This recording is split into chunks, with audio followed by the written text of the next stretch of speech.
IIIE का 2 दिवसीय राष्ट्रीय सम्मेलन और 8वां अंतर्राष्ट्रीय सम्मेलन आज से जमशेदपुर में शुरू। Singhbhum chamber of commerce and industries का 73वां एनुअल जनरल मीटिंग 2024 का किया गया आयोजन। Indian institution of industrial engineer का 2 दिवसीय राष्ट्रीय सम्मेलन और 8वां अंतर्राष्ट्रीय सम्मेलन आज से जमशेदपुर में शुरू हो गया है। इस वर्ष की थीम है नवाचार और AI सक्षम सतत विकास औद्योगिक इंजीनियरों की उभरती भूमिकाएं। इस अवसर पर संस्था के उपाध्यक्ष BN भगत ने बताया कि इस सम्मेलन में 360 से अधिक प्रतिभागी भाग ले रहे हैं जो विभिन्न उद्योगों और संगठनों से आए हैं। इस आयोजन में लगभग 115 तकनीकी पत्र और 65 केस स्टडीज प्रस्तुत की जा रही है जो औद्योगिक इंजीनियरिंग के क्षेत्र में नवीनतम विचारों और नवाचारों को दर्शाएगी। उन्होंने कहा कि इस सम्मेलन में प्रमुख भाषण, सम्मेलन सत्र और विभिन्न क्षेत्रों के प्रतिष्ठित वक्ताओं द्वारा पैनल चर्चा के साथ साथ एक नेशनल प्रोडक्टिविटी प्रतियोगिता का आयोजन भी किया जाएगा। उन्होंने कहा कि इस कार्यक्रम से देश विदेश के 5000 लोग अभी जुड़े हुए हैं। जापान, ऑस्ट्रेलिया आदि देशों से भी अंतर्राष्ट्रीय प्रतिनिधि जुड़ रहे हैं। वहीं मुख्य अतिथि के रूप में आए हुए टाटा स्टील के वाइस प्रेसिडेंट चाणक्य चौधरी ने कहा कि जमशेदपुर चैप्टर द्वारा यह 2 दिवसीय सम्मेलन आयोजित किया गया है जिससे एक दूसरे उद्योग आपस में सीख सकेंगे। उन्होंने कहा कि आज के परिवेश में आर्टिफिशियल इंटेलिजेंस का महत्वपूर्ण रोल है। इस अवसर पर पूर्वी क्षेत्र और RSB ट्रांसमिशन के प्रबंध निदेशक SK बेरा, इंडियन स्कूल ऑफ बिजनेस के प्रोफेसर डॉक्टर चंदन चौधरी, DRDO के director general electronic and communication system के डॉक्टर BK दास सहित कई गणमान्य उपस्थित थे। बहुत खुशी की बात है कि जमशेदपुर चैप्टर जो है इस कन्वेंशन नेशनल कॉन्फ्रेंस और कन्वेंशन का आज किया है। 2 दिन का प्रोग्राम है और आप देख रहे हैं कि काफ़ी ज़्यादा डेलीगेट्स आए हैं अक्रॉस द कंट्री से। और आई थिंक ये जो मुद्दा लेके ये लोग डिस्कस करेंगे वो बहुत ही इम्पॉर्टेंट है हमारे सस्टेनेबिलिटी पे और हमारे आगे बढ़ने के लिए किसी भी इंडस्ट्री के लिए। और हम लोग मैन्युफैक्चरिंग और माइनिंग और मेटल में हैं जिसमें कि सस्टेनेबिलिटी का और टेक्नोलॉजी का बहुत बड़ा हाथ रहता है कि आप कैसे उसको आगे बढ़ा सकते हैं। जैसे मैंने कुछ देर पहले बताया कि जब हम लोग ने ज्वाइन किया था 35-36 साल पहले, तब भी इंडस्ट्रियल इंजीनियरिंग का जो डिपार्टमेंट था वो बहुत इंपॉर्टेंट डिपार्टमेंट था क्योंकि वो प्रोडक्टिविटी देखते थे, एम्प्लॉय का प्रोडक्टिविटी, मशीन का प्रोडक्टिविटी, एफिशिएंसी देखते थे और कैसे वो लोग भी अपने आप को रेलेवेंट रखे हैं और अपने को चेंज करते करते टेक्नोलॉजी का जैसे जैसे प्रभाव हम लोगों ने इंडस्ट्री में देखा है वो इंडस्ट्रियल इंजीनियरिंग ने भी वैसे ही चेंज करके देखा है कि क्या बेस्ट प्रैक्टिसेस हैं जो इंडस्ट्री की एक दूसरे से सीखा जा सकता है। ये जो 2 दिन का प्रोग्राम यहाँ पे ऑर्गेनाइज़ किया गया है जो कि जमशेदपुर चैप्टर कर रहा है, इंडियन इंडस्ट्रियल इंजीनियरिंग का जो पूरा नेशनल चैप्टर्स के साथ किया है, उन्होंने ये देखा है कि क्या थीम लेनी चाहिए जिससे कि इंडस्ट्री को फ़ायदा हो और उनके सब जितने भी मेंबर्स हैं वो भी उसको अच्छे से समझें और उसको जाके फिर वो अपने कंपनीज, अपने चैप्टर्स में, अपने स्टेट्स में उसको लागू करें।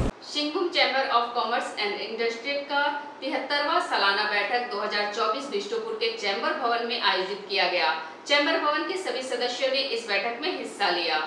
इस बैठक में चैम्बर भवन के अध्यक्ष विजय आनंद मुनका ने साल भर के कार्यों का लेखा जोखा दिया तथा AGM में आए सभी सदस्यों की समस्याओं का निराकरण करने हेतु उनकी समस्याओं को सुना गया।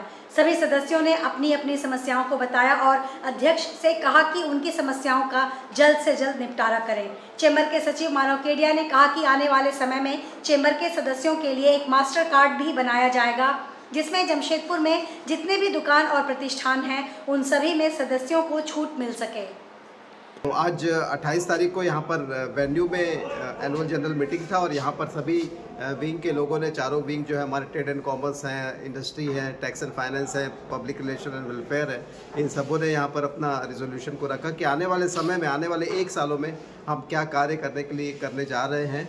और हमें उम्मीद है कि पिछले 1 सालों में जहां हम लोगों ने 80 से 90 कार्यक्रम हम लोग पिछले 1 सालों में किए हैं, आने वाले समय में भी हम लोग अच्छे कार्यक्रम करेंगे और जितनी भी समस्याएं हैं व्यापारियों की, उन समस्याओं को लेकर पदाधिकारियों के बीच में, राज्य के पदाधिकारियों के बीच में, राज्य के मंत्रियों के बीच में और यहाँ के जो विधायक हैं उनके बीच में सब समस्याओं को लेकर जाए और उसका निराकरण करें और यहाँ के व्यवसाय कैसे बढ़ सके, पूरे कोल्हान क्षेत्र में यहाँ नई इंडस्ट्री कैसे आ सके, रेलवे की कोई नए उपक्रम यहाँ पर कैसे आ सके, और टाटा से जयपुर की ट्रेन को जल्द से जल्द हम लोग लाने की मांग भी कर रहे हैं, और बहुत ज़ोर शोर से इस मांग को हम लोग रेलवे मंत्री के सामने रखने जा रहे हैं, क्योंकि हो सकता है कि अगले महीने ही हम लोग रेलवे मंत्री से भी मिले और उनके सामने इस मांग को रखें।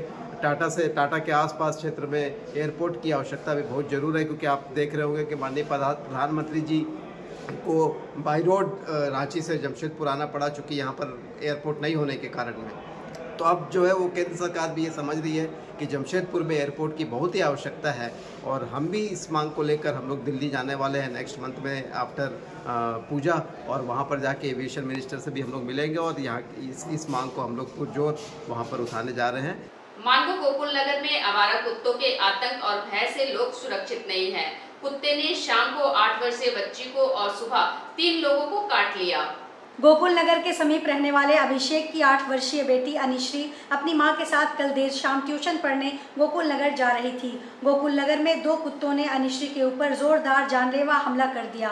अनिश्री की मां बच्ची को जिंदगी और मौत से जूझते देखकर जोर जोर से हल्ला करने लगी। हल्ला करने में आस पड़ोस के लोग जुटे और कुत्ते के शिकंजे से अनिश्री को मुक्त कराया। तब तक कुत्ते अनिश्री को कई जगह काट चुके थे। आज सुबह बच्चों को विद्यालय छोड़ने जा रहे 3 लोगों के ऊपर कुत्तों ने हमला कर दिया। बड़ी मुश्किल से लोगों ने अपनी जान बचाई। सूचना मिलने पर भाजपा नेता विकास सिंह ने अभिषेक के घर जाकर घायल बच्ची से मिलकर हाल जाना एवं गोकुल नगर में जाकर स्थानीय लोगों से मिलकर कुत्तों के आतंक के बारे में जानकारी लेते हुए मानगो नगर निगम में मामले की जानकारी देते हुए अविलंब कार्रवाई करने की बात कही। विकास सिंह ने कहा, मानगो नगर निगम का काम करने का सिस्टम पूरी तरह ध्वस्त हो गया है। पूरे नगर निगम की कार्यप्रणाली लकवाग्रस्त हो गई है। साफ सफाई, स्ट्रीट लाइट की मरम्मत, पानी की सप्लाई, मच्छर का प्रकोप सहित नाली में भारी गंदगी का अंबार और जल जमाव से लोग परेशान हो गए हैं। विकास सिंह ने कहा कि स्थिति सामान्य नहीं हुई तो सारे लोगों को एकजुट करके उपायुक्त कार्यालय में धावा बोला जाएगा। अभी हम गोकुल नगर के समीप अभिषेक जी के घर में आए हैं। अभिषेक जी ने बताया कि कल उनकी धर्मपत्नी अपनी बेटी को लेकर गोकुल नगर ट्यूशन पहुंचाने जा रही थी। उसी बीच आवारा कुत्तों ने बेटी के ऊपर हमला कर दिया, दबोच लिया और पूरी तरह उसके हाथ को क्षतिग्रस्त कर दिया।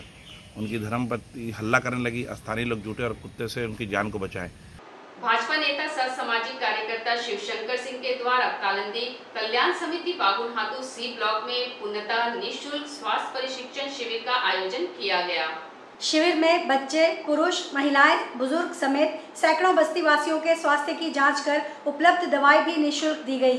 भाजपा नेता शिवशंकर सिंह ने कहा, ऐसे असहाय एवं जरूरतमंद मरीज जो चिकित्सालय में अपना इलाज करवाने में असमर्थ हैं, एक सामाजिक कार्यकर्ता होने के नाते उनके लिए ऐसे शिविर का आयोजन निरंतर किया जा रहा है। शिविर में आए मरीजों की जांच दंत चिकित्सक डॉक्टर जेबा आफरीन, डॉक्टर दानिश जावेद, पूर्णिमा नेत्रालय से मनीष, आई स्पेशलिस्ट शारिया नाज, रेणु देवी, आस्था डायग्नोस्टिक सेंटर गोलमुरी से सूजन अधिकारी रियाज ने की।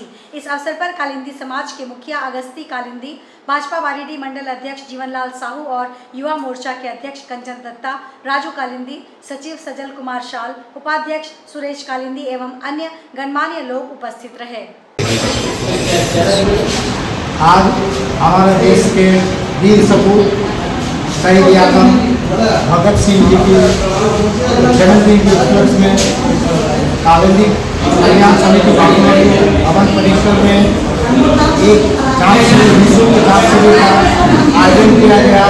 इसका संचालन हमारे समाज के शहर के जाने वाले शिवशंकर जी की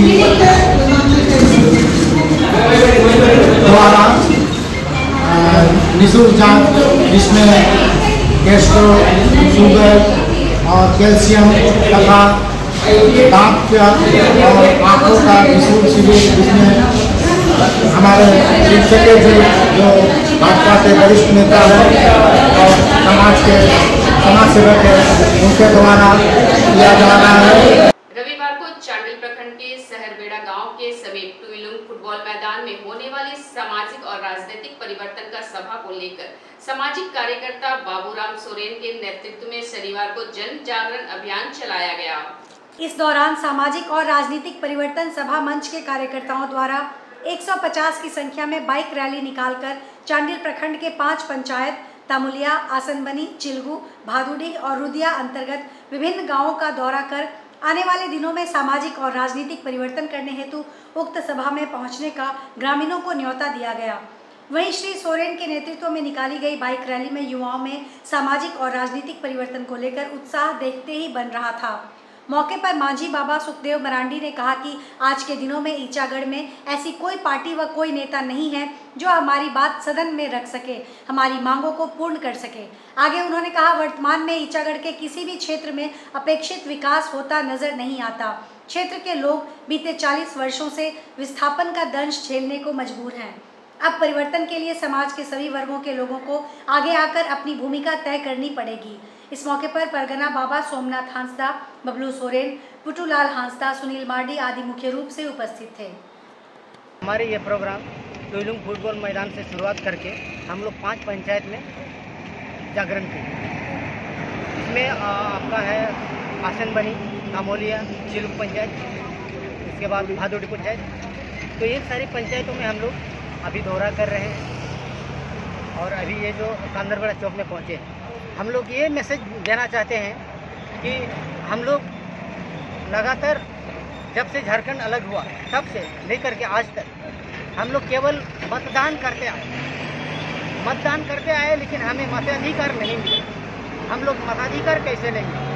हमारा जो हक अधिकार का बात यहाँ का कोई भी नेता, कोई भी पार्टी नहीं सुन रहे। आज हम लोग देखेंगे तो ईचागढ़ का विधानसभा, बिहार विधानसभा से लेकर कर झारखंड विधानसभा तक ईचागढ़ विधानसभा का जो विकास है वो कहाँ है? हम पूछ रहे हैं, जनता पूछ रहे हैं कि उसका विकास कहाँ है।